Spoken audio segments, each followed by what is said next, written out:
السلام عليكم ورحمة الله وبركاته. أصحابتي أنا كسور وهذا الجنة كان فضلنا دان وأسفل سبسكرايب لو حتى هرون الجوكتن لايك شيرت كومنت وين ودير جدين لايكتن ميل فوق يعني جارسينيسا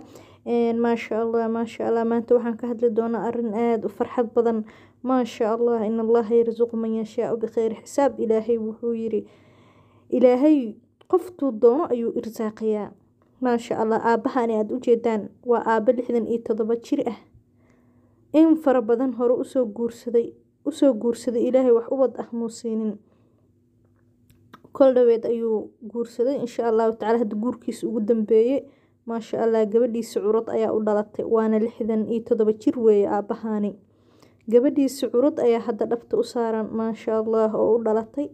Allah subhanahu wa ta'ala waxa ugu baray inuu u barakeeyo kuwa kale oo khayr qaban uu siiyo inta uu haysatan ilaahay baariyaal ha uga dhiga hanu barakay inta haysanina ilaahay maxay heetood kuwa degdega oo wax ku dheefaan Allah siiyo marka la taqnadu min rahmatillah haka quusanin ilaahay rahmadiisa mar walbo ilaahay 100 san hadaa jirto ilaahay kuugu talagal waad helaysaa wuxuu ilaahay kuugu talagalay waa ka hadaba aabaha inta soo sanayo soo guursanay waa 67 jir ma sha Allah imika ayayna u dhalatay gabadhiisa curad الله وبركاته ما شاء الله قف كست ولا تراديس أهنا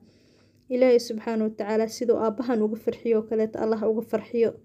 كل مالين أيام حيه تتوحو إلهي كوقر هليسا مرنبا إلهي وحو كوقر مقفيسي نيد قير الشيغة إن شاء الله تعالى رنتي والله آد يا أغفر حمركي آن أركي أبهن لحدني تدوي شركة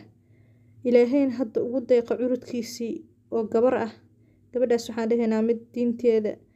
iyo waalidkeeda anfacada Allah uga dhigo oo baariyad ah ma sha Allah ilaahay inta haysanina sida aabahan uga farxiyo insha Allah ta'ala ilaahay waxaan ka baryaa inuu ilaahay uga farxiyo qof kasta oo dhankaasi muruka haysato Allah subhanahu wa ta'ala ka farxiyo soo aabahan uga farxiyo oo kale wallahi waa runtii aad iyo aad ayaa u qiireysanahay aad iyo aad ayaan ugu farxay ma sha Allah qof kasta waa la ogyahay qofta markuu ubad la'aan yahay waxyaabo fara badan ayaa ka dhiman noloshiisa ilaahay ubax khayr qabta ha uga dhigo inta haysanin ilaahay ku baariyaal ha siiyo inta haysatana ilaahay maxay ahaatood ha u barakeeyo oo ha u badiyo soo dhawaada ayaa idin leedahay share ta iyo like ta iyo commentiga soo dhawaada dhamaantiin